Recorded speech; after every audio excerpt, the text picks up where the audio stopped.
Hey there, you are on the Fall Asleep with Margot channel.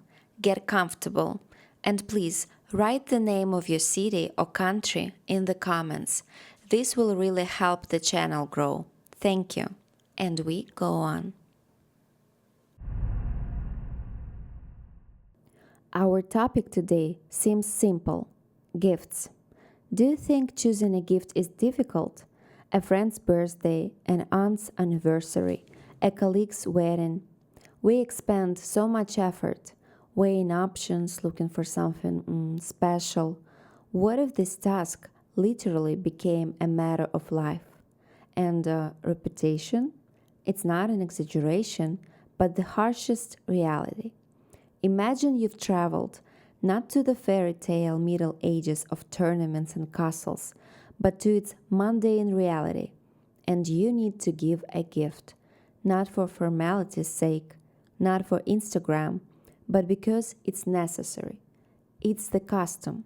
It's demanded by the unshakable ancient order of things.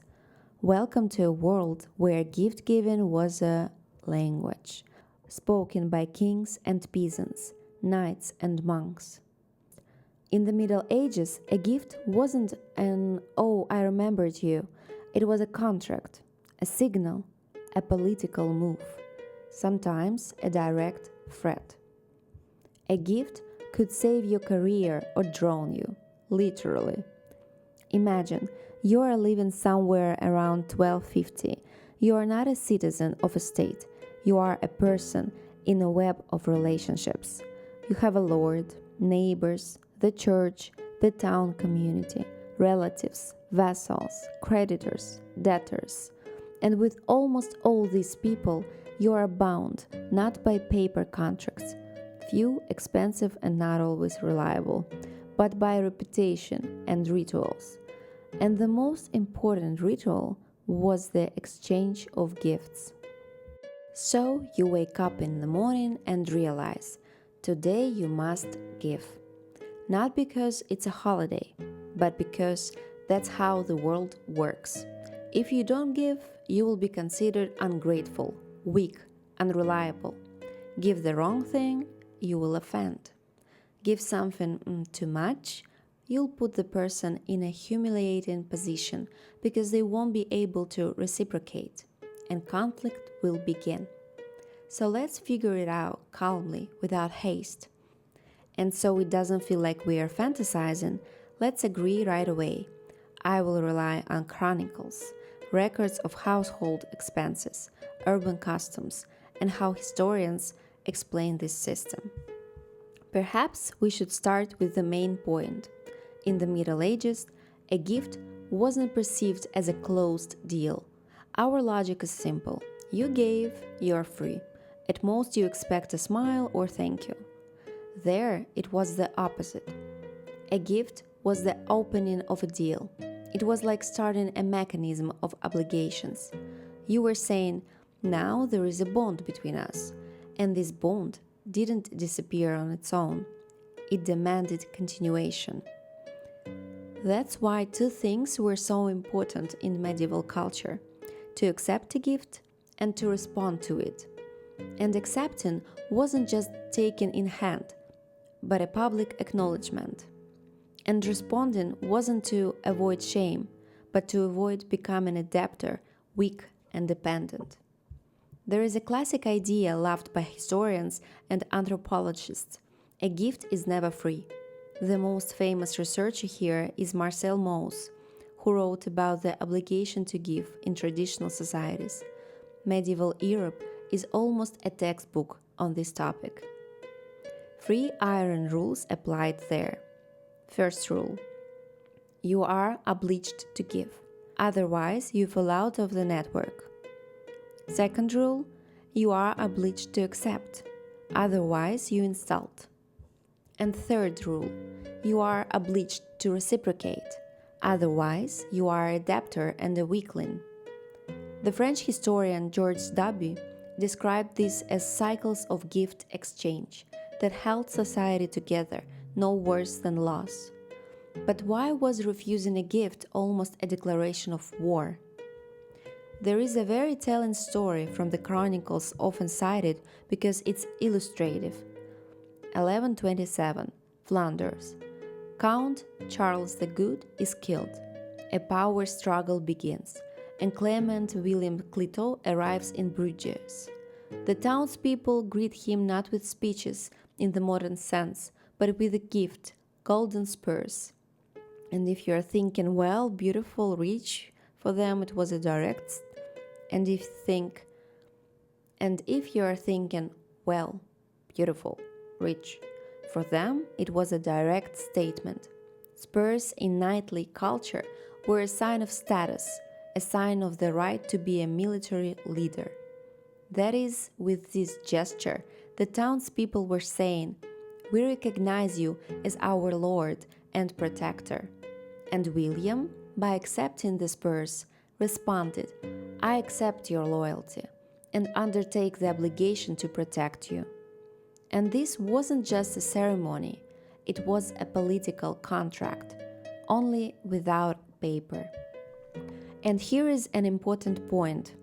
If he had refused, it wouldn't have been, awkward, but almost a public humiliation of the city. Refusal would have meant, "I don't want you, you are not needed," and the city could well have switched allegiance to another claimant. This is both the beauty and the horror of the medieval gift. It works as a language, but a very rigid one. You either say yes or no, and maybe is almost not provided for. If we try to explain why it was set up this way, the easiest way is to imagine medieval society as a network. The state sort of exists. The king sits somewhere. Laws exist somewhere. But in practice, you live among people with whom you have constant relationships. Neighboring barons, a monastery, the town council, the local bishop, relatives, vassals. And here is the problem. There is little trust, little forceful protection. Money isn't always convenient, and guarantees for fulfilling promises are weak. So instead of bank contracts and state guarantees, reputation and ritual work. And a gift is precisely a ritual that makes relationships visible. Historians call this the gift economy. The term sounds dry, but the meaning is simple. A gift is an alternative currency, only measured not by coins, but by obligation. You give, and it's like issuing a loan. You accept, and it's like signing that you acknowledge the bond. And then comes the moment when you must reciprocate. Otherwise, you'll be perceived as someone who lives at others' expense. But let's expand the picture. Refusing a gift in the Middle Ages was often perceived as, "I don't recognize your status. I don't want to be in a relationship with you. I consider you unworthy." It could be a diplomatic scandal. Chronicles contain stories where a ruler demonstratively doesn't accept a gift from ambassadors, and this is read as, "We will not agree, prepare for the worst." And this is read as, "We will not agree, prepare for the worst." And vice versa. Acceptance is a public yes, even if you internally think how unpleasant he is. Now let's analyze the concept of reciprocal gift. Why you couldn't return exactly the same. If you returned exactly the same thing in value and meaning, it's as if you are saying, "We are even, the conversation is over." But the medieval world didn't need the conversation to be finished, it needed ongoing.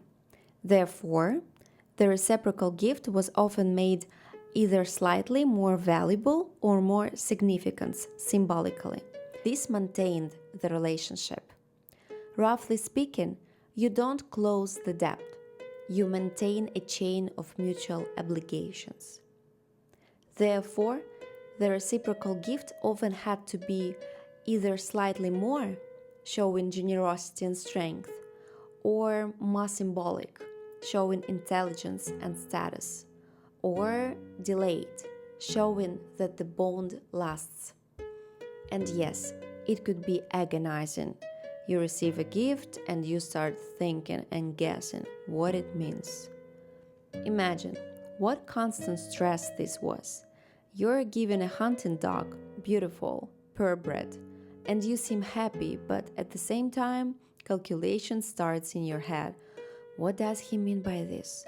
Is he just showing friendship? Or is he reminding me that I should support him in a dispute with the bishop? And if I give him a sword in return, will that be a sign of respect or a hint of a threat? And if I give fabric, won't he consider it too feminine and humiliating? In the Middle Ages, things were words, and a mistake in words could cost reputation and sometimes peace. Therefore, it's worth considering the gift as a language. Things speak. The medieval world was indeed very symbolic. There, objects literally talked. A sword says, I entrust you with violence and the right to defend. Clothing says, I recognize you as my person. A ring says, I bind you with an obligation. A book says, I recognize your education or want you to look educated. A relic says, I give you access to the saint and his power. And if you made a mistake with the language, you could say the wrong thing, and loudly. Why this system worked at all? Well, at first, there were fewer coins in circulation than it seems. We're used to thinking, well, there were coins. Yes, there were, but coins were scarce in circulation in some regions, and the quality of coins could be unstable. Trust in the coin and its issuer wasn't always high, and transporting money was quite dangerous too. But a gift is simultaneously value, a sign, and a public action. You are not just transferring value, you are creating a story. He gave me, I owe him, now we are connected. The next reason lies in the fact that the state was weaker than you would like. A medieval state rarely resembled a modern one. The court could be far away, the king even farther, and the real power lay with local networks, lords, monasteries, towns. And in a world without a guarantor, the role of the guarantor is taken by reputation, and reputation is cemented by rituals. A gift is one of the main ones. And let's not forget that generosity was perceived as proof of strength. In the Middle Ages, generosity wasn't kindness, it was a demonstration of resources. If a king wasn't generous, it meant either he had problems with the treasury, or he was weak, or he was incapable of keeping people loyal. Therefore, royal courts organized such distributions that a modern accountant would turn pale. Generosity wasn't an investment in loyalty. Now, so you feel this wasn't chaos but a system, let's look at the calendar. Giving was rarely spontaneous. It was tied to the time of year, church holidays, life events, and this, strangely enough, made life more predictable. Because if everyone knows that it's the gift season now, there is less chance of interpreting a gesture as a personal provocation. The main season, of course, was Christmas, but not in our sense of one night and gifts under the tree. Christmas in medieval Europe was the 12 days of Christmastide, from December 25th to January 6th. This was a time when peace was ideologically proclaimed. Courts could slow down, feasts were held, and the exchange of gifts became obligatory. Kings and barons had to look generous on these days, not because they were so kind, but because generosity, as I already mentioned, was proof of strength. For example, the English king Henry III in the 13th century regularly bought expensive fabrics, precious cups for Christmas, and sometimes accepted and gave exotic animals. Such things worked as advertisements of greatness. And a particularly important Christmas gift was clothing. You give a person a clock, fur, a set of fabric, and you literally clothe them with your attention. It's a sign you are my person. And it's practical too. Clothing was expensive, fabric valuable, fur was a status symbol. Alongside this, there was a more grassroots tradition, gifts to servants and apprentices. Gifts to servants and apprentices. In towns and workshops, this could be perceived almost as a right. You served for a year, get a Christmas gift. And again, this wasn't about here is a candy, but about confirming the bond. The master shows he won't abandon his people, and the people show they remain in his household and his business. Easter was also an important holiday. Gifts were perceived as a sign of peace and the right order. In some regions, it was at Easter that clothing was renewed, donations made, reconciliations concluded. A gift could be part of restoring relationships. We are at peace again. After Christmas and Easter, it's logical to recall weddings. Because a wedding in the Middle Ages wasn't a romantic climax, but the creation of a new node of property and alliances. Therefore, wedding gifts were investments. The bride's family gives a dowry, and this isn't just help for the young, but a serious property package: money, lands, things that ensured status. In Italy, for example, the famous wedding chests, cassoni, were made so luxuriously that they became a statement. Look what family we are, what resources and taste we have. And from the groom's side, there was the morning gift, morgengabe, given to the wife after the first wedding night as a guarantee of her position. It sounds crude, but the meaning was practical. If the husband died or the marriage turned problematic, the woman would have property to rely on.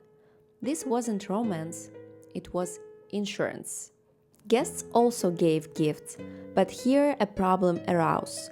Giving too much could ruin a family with reciprocal gestures of hospitality. Therefore, towns sometimes tried to limit wedding luxury, hence the sumptuary laws. Next, if we are talking about elite culture, we can't ignore nightly dubbings and tournaments. There, gift giving became almost theater. When a young man was dubbed a knight, he was given weapons and status symbols, a sword, spurs, sometimes armor. And this wasn't just here is some iron, it was an act of recognition. You now have the right to be someone who applies force on behalf of our order. And at tournaments, another layer appeared: ladies' favors, a ribbon, sleeve, scarf, bandage. This wasn't just coquetry, it was a public announcement. This knight is my champion, and if he lost, shame fell not only on him, but also on the lady, because the symbol of her favor ended up in the winner's hands. There are known cases where such favors were later ransomed for large sums, not out of romance, but to remove public shame. And finally, diplomacy and visits. Here, a gift turned into a pass. Arriving at a powerful person's palace without a gift was almost like coming to negotiations without arguments. Ambassadors brought what demonstrated the wealth and uniqueness of their side: furs, wax, fine cloth, silver silk, spices, quality steelwork, and the danger lay not only in price but also in symbolism. One could give an item that reads as an insult, for example, hinting at old age, poverty, or illiteracy. In a world where honor was almost currency, such hints could ruin negotiations. Now, let's move to the tastiest part. What exactly was given, and why it was such a conversation of objects? Let's start with the most obvious: weapons and armor. A sword in the Middle Ages wasn't just a killing tool, It was a sign of status, a sign of right, sometimes even a sacred object. Blades could have inscriptions, names, mottos. Given a sword meant giving a person not only an object, but also the right to act and an expectation of service.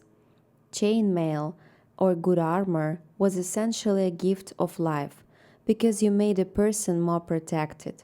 Such things were expensive and took a long time to produce, so they automatically obligated. But perhaps an even more universal gift was fabric and clothing, because clothing is social skin. In the Middle Ages, sumptuary laws existed, regulating who could wear ermine fur, certain fabrics, colors, decorations. And imagine you are given a cloak trimmed with expensive fur. This isn't just beautiful, it's a sign that you are allowed to look like a person of a higher level. That is, the gift literally changes your visibility in society, and this is the strongest form of patronage. Colors were also important: purple, scarlet, bright dyes, expensive. This demonstrated access to resources. A gift of fabric wasn't material, it was the opportunity to be seen as the right person. Next came precious tableware: cups, dishes, salt cellars, decorated utensils. They were good because they were simultaneously wealth and a demonstration of wealth. You put such a cup on the table, and everyone sees who you are. Moreover, in hard times, silver could be pawned. So such gifts weren't just beautiful, they were also a financial reserve. Such items often appear in wills, and this is an important point. A gift could be calculated for memory. You give an object that children and grandchildren will see, and it will remind them who owes whom. And if you want to give something at the highest prestige level, you give a book, a manuscript, especially an illuminated one. Was years of labor and huge money.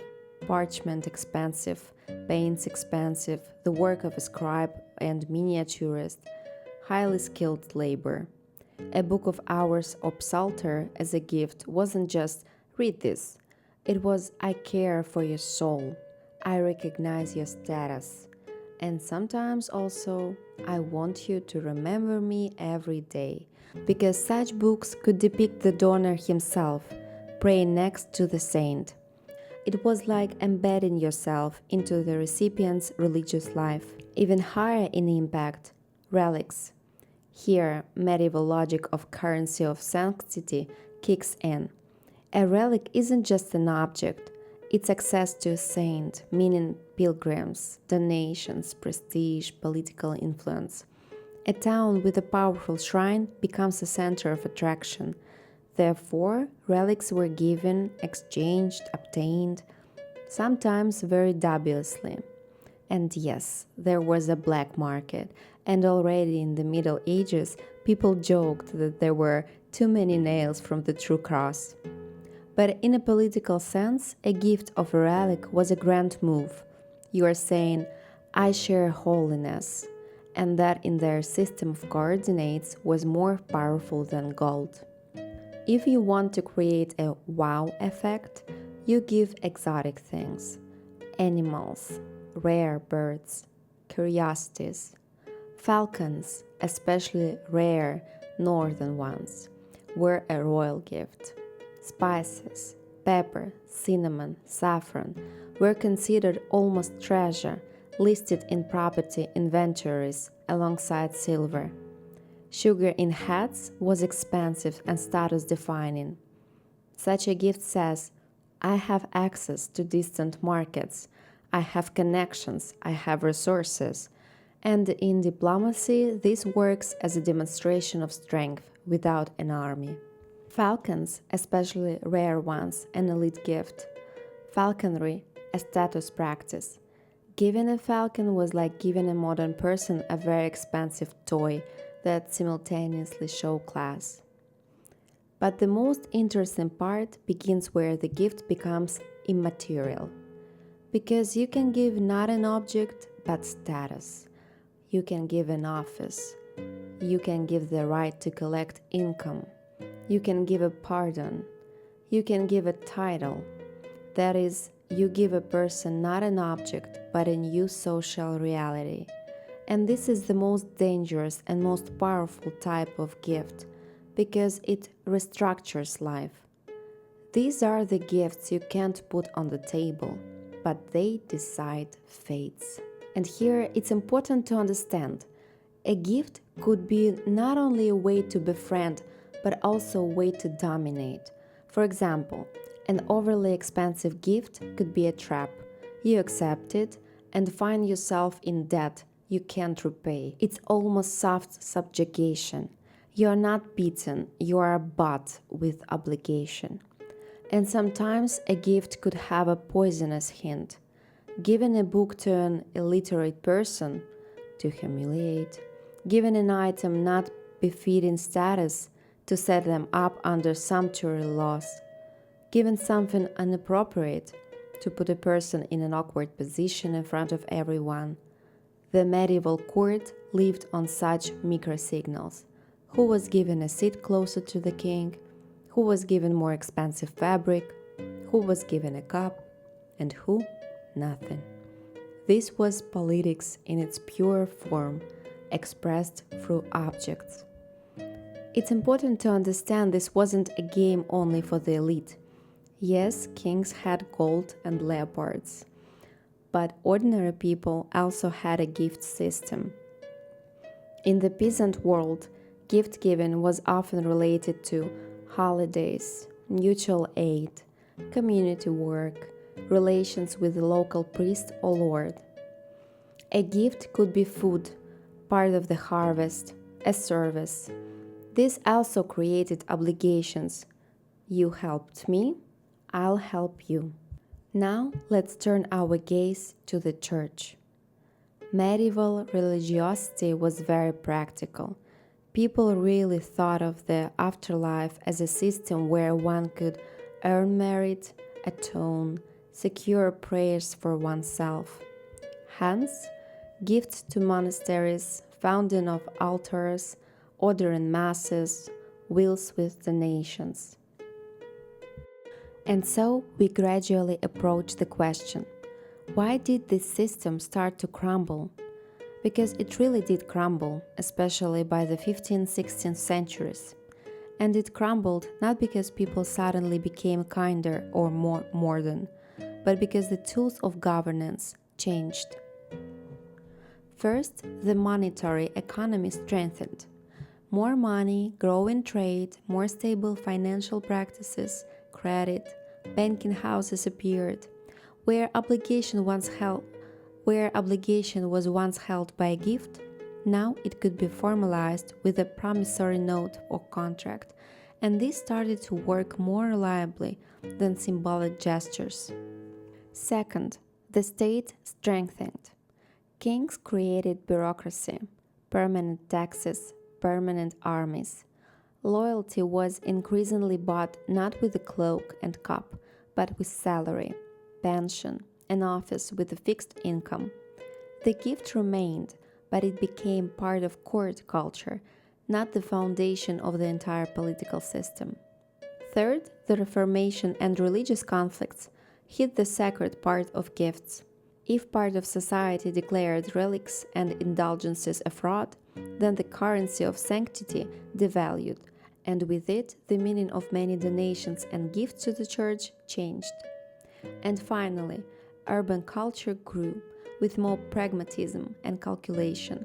Merchants and urban elites continued to give, of course, but increasingly it was about the prestige of the house, taste, personal relationships, not about a public vassal contract. And now that we have discussed all this, a simple conclusion can be drawn. The medieval gift wasn't about emotions. It was about the structure of society. It was a language in which people spoke about power, duty, trust, and security. Only instead of words, they had spurs, swords, fabrics, cups, books, and relics. So what remains of that world? of that complex, dangerous, insanely expensive ritual, of the world where a gift was a contract, sealed not by signatures, but by fates. An echo remains, a quiet echo. We still, without realizing it, play by the same worn out rules. We give the boss good alcohol, a curiosity, a demonstration of our taste and respect. We give a girl jewelry, a symbol of affection, but also a kind of status sign. We give money for a wedding, a direct investment in a new union, just as they once gave dishes and linen. The forms have changed, but the essence has softened. We managed to discard that heavy burden of obligations, that stone of debt that hung on the neck of every gift in those distant times. Today, we have partly lost this language because we have other mechanisms: laws, money, institutions. And yes, that's probably progress. Although sometimes when you are given another useless souvenir, you want to joke.